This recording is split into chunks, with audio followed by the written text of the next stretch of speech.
રાજકોટમાં દરબારી સાડીનો સેલ, જેમાં 1500 વાળી સાડી મારી પેરી બહેનોને મળશે 800 માં અને 1000 વાળી સાડી મળશે 500 રૂપિયામાં. તો જય માતાજી રાજકોટ. વર્ષોથી દરબારી સાડીની દુનિયામાં ધૂમ મચાવતા મુકેશભાઈની શ્રી દ્વારકાજી સાડી મહેલમાં પહોંચી જાઓ. જે જૂની જગ્યાએથી એડ્રેસ ચેન્જ કરીને પહોંચી ગયા છે મારકણા હોસ્પિટલ પાસે, Vaniyawadi main road, prince cold ડ્રિંક્સની બાજુમાં, જલારામ ચોક પાસે, રાજકોટ. અહીં તો માત્ર 200 રૂપિયાથી દરબારી સાડીની શરૂઆત થઈ જાય છે. અહીં તો દરબારી સાડીનો ખજાનો છે.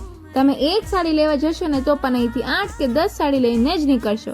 અહીં તમને બાંધણી, લેરિયું, tissue silk, pure, semi pure અને બીજી ઘણી વેરાયટીઝ મળી જશે. અહીં તમને મારવાડી પોશાક, દુપટ્ટા, મોરિયા ચુંદડી પણ મળી જવાના છે. અને મારે મારી બહેનોને ખાસ કેવું છે કે તમે અહીંથી સાડી ખરીદો કે ના ખરીદો, એકવાર અહીંની વિઝિટ તો જરૂરથી લેજો. કેમ કે અહીં ગોંડલ, જામનગર, ભાવનગર, મોરબી, જુનાગઢ, અમદાવાદથી પણ બહેનો સ્પેશિયલ સાડી લેવા આવે છે. અને તમારા રિલેટિવ્સ એન્ડ ફ્રેન્ડ્સને પણ આ રીલ શેર કરીને નવા એડ્રેસની જાણ જરૂર કરજો.